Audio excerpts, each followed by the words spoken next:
இது 10வது தோல்வி எடப்பாடி பழனிசாமி. இப்படி இருந்ததுன்னா எப்படி ஒரு கட்சியை கொண்டு போவார்? ஒட்டுமொத்தமாகவே அதிமுக ஒரு சரிவை சந்திக்கிற ஒரு சூழல். நடிகர் விஜய் வாழ்த்து சொல்லியிருக்கிறார்.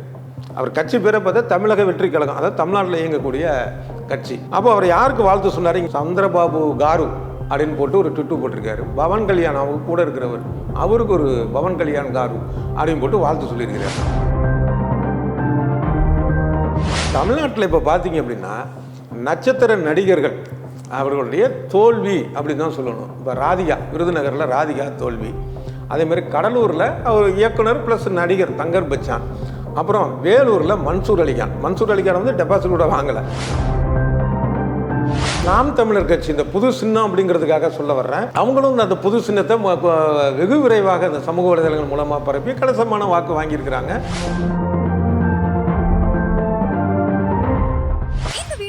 உங்களுக்கு வழங்குபவர்கள் Paysys Pay, secure digital payments with multiple features and great success rate. 18வது நாடாளுமன்ற தேர்தல் முடிந்து அது வாக்குப்பதிவு எண்ணிக்கையெல்லாம் முடிந்து இப்போ ஒன்றியத்தில் யார் ஆள போகிறாங்க அப்படிங்கிற அளவுக்கு ஒரு சூழல் தெரிஞ்சிருச்சு. அதை பற்றி போன வீடியோவில் பார்த்தோம். இப்போ அதே தேர்தலில் தமிழ்நாட்டில் நடந்த விஷயம் என்ன எல்லாருக்கும் தெரியும். 40க்கு 40, அதாவது பாண்டிச்சேரி சேர்த்து திமுக கூட்டணி, இந்தியா கூட்டணி வெற்றி பெற்று விட்டது. எல்லாம் மகிழ்ச்சியில் இருக்கிறாங்க அவங்க. சரி, அதே நேரத்தில் திமுக தன்னுடைய அரசியல் நடவடிக்கைகளை மறுபரிசீலனை செய்ய வேண்டிய ஒரு கட்டாயத்தில் இருக்குது அப்படிங்கிறத நம்ம பதிவு பண்ண வேண்டியதாக இருக்குது. என்ன காரணம்னா, இது பாஜகவின் ஒரு எழுச்சின்னு சொல்லலாம். தமிழ்நாட்டில் அவங்க 9 தொகுதிகளில் அந்த கூட்டணியில் பாஜக மட்டும் 2வது இடம் பிடிச்சிருக்கிறாங்க. அவங்க கூட்டணி கட்சி ஒரு 3 இடத்துல 2வது இடம் பிடிச்சிருக்குது. முந்தைய தேர்தலை விட அப்போ அவங்க போன 2019 போட்டியிட்ட இடங்கள் குறைவு, அதே வாக்கு சதவீதம் குறைவு தான். ஆனால் இந்த இதில் போட்டியிட்ட தொகுதிகளும் அதிகம், அதுக்கேற்ற மாதிரி வாக்கு சதவீதம் அதிகரிச்சிருக்கு. இதை திமுக கவனத்தில் கொள்ளணும். ஏன்னா பொதுவாக சொல்லுவாங்க, நான் கூட சொல்லியிருக்கிறேன் பல தொலைக்காட்சி பேட்டிகளில், யூடியூப் பேட்டிகளில் சொல்லியிருக்கிறேன், பாஜகவுக்கு கட்டமைப்பு அப்படிங்கிறதே இல்லையே அப்படின்னு. இல்லை தான், ஆனால் அதை மீறி இப்போ அந்த ஓட்டு சதவிகிதம் அதற்கு அதிகரிச்சிருக்கு. இதை கவனத்தில் கொள்ளணும் திமுக. இதில் ஏற்கனவே சில விஷயங்கள்லாம் பார்த்தீங்க அப்படின்னா, இந்த பல்லக்கு தூக்குறது தப்புன்னு சொல்லி திமுக அரசு உத்தரவு போட்டுச்சுன்னா உடனே அதை எதிர்த்து பாஜக அந்த இந்துத்துவ ஆட்கள் போட்டிக்கு வர்றது, உடனே இவங்க அதை பின்வாங்கிறது, இப்படியான விஷயங்கள்லாம் நம்ம பார்த்தோம். அந்த மாதிரிலாம் இல்லாமல் மிக உறுதியாக திராவிட சிந்தனையில் திராவிட மாடல் அரசுன்னு சொல்லக்கூடிய இந்த திமுக அரசு உறுதியாக நின்னாங்கன்னா நிச்சயமாக இவங்க பாஜகவுக்கான ஒரு ஸ்பேஸ் இருக்கு இல்லையா, அந்த ஸ்பேஸ் இல்லாமல் ஆக்குறதுக்கு முடியும். இப்போ சரி, அதான் 40 ஜெயிச்சிட்டாங்களே அப்படின்னு பார்த்தீங்கன்னா, இதுக்கு ஒரு உதாரணம் சொல்கிறேன். ஒரு பள்ளிக்கூடம் இருக்குது, அதில் 10th ஒரு 40 பேர் எழுதுகிறாங்க, 40 பேரும் பாஸ். அப்போ என்னாச்சு, ஒட்டுமொத்தமாக அந்த பள்ளிக்கூடம் 100% தேர்ச்சி பெற்றுருச்சு அப்படின்னு. ஆனால் அதில் மதிப்பெண் எடுத்த மாணவர்கள் என்ன வாங்கியிருக்காங்க, 35-36 வாங்கியிருந்தா அவன் அந்த கூட மார்க் எடுத்தால் தானே உயர்கல்வி நல்ல விஷயம் ஒரு படிப்புக்கு போக முடியும்.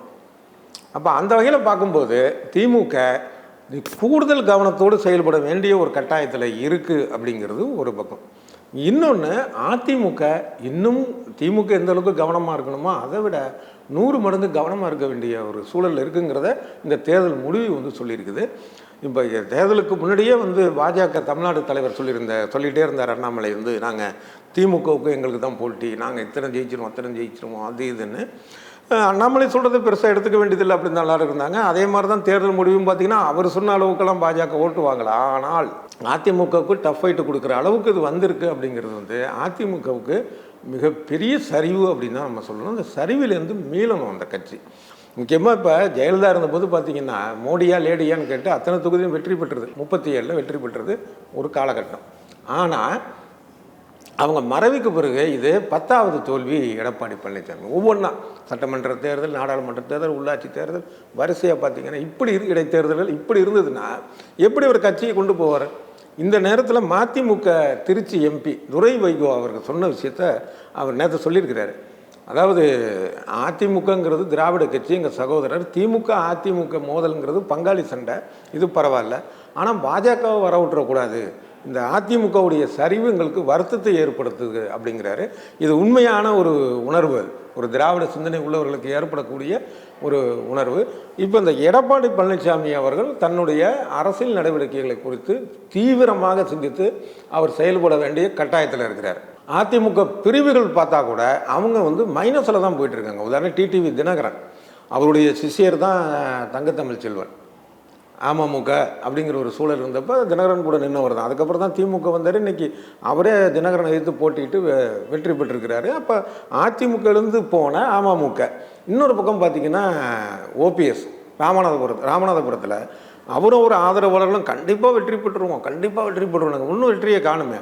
ஆக ஒட்டுமொத்தமாகவே அதிமுக ஒரு சரிவை சந்திக்கிற ஒரு சூழல் இருக்குது. முக்கியமாக அதிமுக கட்சியை அதிகாரப்பூர்வமாக கையில் வைத்து கொண்டிருக்கிற இபிஎஸ் மிகப்பெரிய சரிவை சந்திச்சிருக்கிறாரு. இதை அவர் மாற்றுறதுக்கான விஷயம் என்ன செய்யணுமோ அதை செய்யணும். முன்னாடி சொல்லிட்டு இருந்தாங்க பிஜேபிலாம் வடநாட்டு கட்சியாக தென்னாட்டில் வர முடியாது. கர்நாடகாவில் வந்தாங்க, இப்போ ஆந்திரா வந்தாங்க. அதே மாதிரி பார்த்திங்கன்னா இப்போ கேரளாவில் முதல் முறையாக ஒரு சீட்டு வாங்கியிருக்கிறாங்க.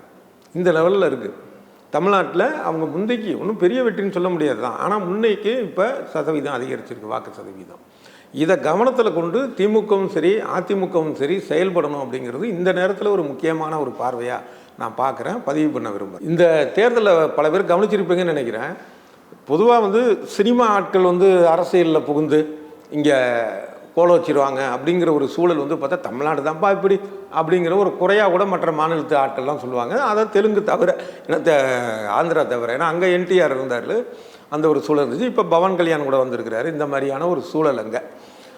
ஆனால் தமிழ்நாட்டில் இப்போ பார்த்தீங்க அப்படின்னா நட்சத்திர நடிகர்கள் அவர்களுடைய தோல்வி அப்படின்னு தான் சொல்லணும். இப்போ ராதிகா, விருதுநகரில் ராதிகா தோல்வி. அதேமாதிரி கடலூரில் அவர் இயக்குனர் ப்ளஸ் நடிகர் தங்கர் பச்சான். அப்புறம் வேலூரில் மன்சூர் அலிகான் வந்து டெபாசிட் கூட வாங்கலை. இந்த ஒரு தோல்விகள்லாம் இருக்குல்ல, ஒரு விதத்தில் பார்த்திங்கன்னா இந்த சினிமா முகத்தை வைத்துக்கொண்டு அரசியலுக்கு வந்து அதை ஒரு ஏதாச்சும் ஒன்று பண்ணிடலான்னு நினைக்கக்கூடியவங்க இருக்காங்க இல்லையா, அவங்களுக்கான ஒரு தோல்வின்னு பார்க்குறப்ப இது ஒரு சரியான விஷயம் அப்படின்னு தான் பல பேருடைய ஒரு கருத்தாக இருக்குது. இந்த நேரத்தில் இன்னொன்று சொல்லணும். நடிகர் விஜய் வந்து வாழ்த்து சொல்லியிருக்கிறார். அவர் கட்சி பேரை பார்த்தா தமிழக வெற்றி கழகம், அதாவது தமிழ்நாட்டில் இயங்கக்கூடிய கட்சி, தமிழ்நாட்டு அளவிலான ஒரு கட்சி, ஒரு மாநில கட்சியாக பதிவு பண்ணியிருக்காரு. அப்போ அவர் யாருக்கு வாழ்த்து சொன்னார்? இங்கே வந்து தமிழ்நாட்டில் 40க்கு 40 வெற்றி பெற்ற திமுகவுக்கு சொன்னாரா, இல்லை விடுதலை சிறுத்தைகள் ஜெயிச்சிருக்கு 2 தொகுதியில் அதுக்கு சொன்னாரா, இல்லை மதிமுக ஒரு தொகுதி வெற்றி பெற்றிருக்கு அதுக்கு சொன்னாரா? இது எதுக்குமே இது இல்லை. இங்கேருந்து ஆந்திரா போயிட்டார். அங்கே சந்திரபாபு நாயுடுக்கும் சந்திரபாபு காரு அப்படின்னு போட்டு ஒரு ட்விட்டு போட்டிருக்காரு. பவன் கல்யாண் அவங்க கூட இருக்கிறவர், அவருக்கு ஒரு பவன் கல்யாண் காரு அப்படின்னு போட்டு வாழ்த்து சொல்லியிருக்கிறார். ரொம்ப ஆச்சரியமாக இருக்குது. தமிழ்நாட்டில் அரசியல் செய்யக்கூடியவங்க ஏன் வந்து ஒரு கட்சி மாச்சரியம் தாண்டி வந்து ஒரு வாழ்த்து சொன்னால் என்ன?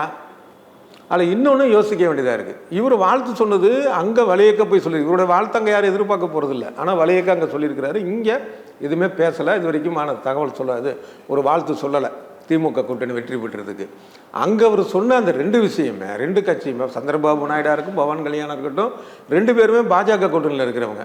அப்போ இவர் மேலே ஏற்கனவே ஒரு விஷயம் இருக்குது. இவரை கட்சின்னு ஆரம்பித்தார்னா அது பிஜேபியோட ஒரு பி டீமாக தான் இருக்கும் அப்படிங்கிற ஒரு பேச்சு இருக்குது. அப்போ அதை உறுதிப்படுத்துகிற மாதிரி தான் அது இருக்குதோ அப்படிங்கிற ஒரு எண்ணத்தை இது ஏற்படுத்துது. இது தொடர்பாக இதே போன்ற கருத்துக்களோட நிறையா வீடியோக்கள் வரும், வேணால் பாருங்கள். இந்த தேர்தலில் கவனிக்க வேண்டிய இன்னொரு விஷயம் பார்த்தீங்க அப்படின்னா, ராமநாதபுரத்தில் பன்னீர்செல்வம் போட்டிடுறாரு. அவர் சுயேட்சையாக போட்டிடுறாரு, பாஜக ஆதரவோடு போட்டிடுறாரு. அவர் பேரிலேயே 5 பேரை போட்டியிட வச்சாங்க எதிர்த்தரப்பினர்னா அவங்க பழைய, அது அவருடைய பழைய கூட்டாளிகளான அதிமுகவா இல்லை வேறு யாரா அது தெரியல, நிறுத்தினாங்க. 5 பேரும் பன்னீர்செல்வம். இதில் மதுரையிலேருந்துலாம் வந்து கொண்டு வந்து நிறுத்தினாங்க.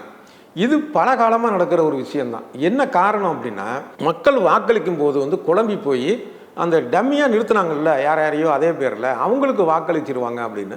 இந்த மாதிரி வாக்களித்த ஒரு சூழல் திருமாவளவனுக்கு கூட நடந்தது. அதே பேரில் ஒருத்தர் நிறுத்த அவங்க கணிசமாக ஓட்டுவாங்க. திருமாவளவன் வந்து தோத்துட்டார். ஆனால் அவரை விட வெற்றி பெற்றவருக்கும் திருமாவளவனுக்கும் இடையிலான அந்த வாக்கு எண்ணிக்கை இருக்கு இல்லையா, அதை விட அதிகமாக வந்து இன்னொரு திருமாவளவன் வாங்கினார். அது இல்லைன்னா ஜெயிச்சிரு. இது நடந்தது கடந்த காலத்தில். இப்படி வேறு சில சம்பவங்களும் நடந்தது உண்டு. ஆனால் இந்த முறை பார்த்தீங்க அப்படின்னா அங்கே நவாஸ் கனி தான் வெற்றி பெற்றிருக்கிறார். இந்தியா கூட்டணியில் சேர்ந்த நவாஸ் கனி வெற்றி பெற்றிருக்கிறாரு. பன்னீர்செல்வம் தோல்வி அடைந்திருக்காரு, அடுத்தடுத்து வந்திருக்கிறாரு. ஆனால் இவர் பேர்லேயே இதே பேரில் இருக்கக்கூடிய நிறுத்தினாங்கள்ல 5 பேரை எல்லாம் 1000, 1500, 2000 மேலே வாங்கலை. அப்போ ஒரு விதத்தில் பார்த்தீங்கன்னா இது ஒரு நல்ல மாற்றம் தான். மக்களை வந்து நீங்கள் பேரை வச்சு ஏமாத்திட முடியாது அப்படிங்கிறது வந்து தெரிந்த ஒரு தேர்தலாக இந்த தேர்தல் நம்ம பார்க்கலாம். இது வந்து ஒரு விஷயம். இதே போல் இன்னொரு விஷயம் இருக்குது. என்னென்னா, சின்னம் வந்து திடீர்னு புது சின்னம் கொடுத்தாங்கன்னா அதில் நின்று நீங்கள் ஜெயிக்க முடியாது, அதனால் நீங்கள் வந்து திமுக சின்னத்திலே நில்லுங்க அப்படின்னு விடுதலை சிறுத்தைகளுக்கும் திமுக சார்பில் ஒரு வலியுறுத்தல் இருந்தது. அதே போல் மதிமுகவுக்கும் இருந்தது.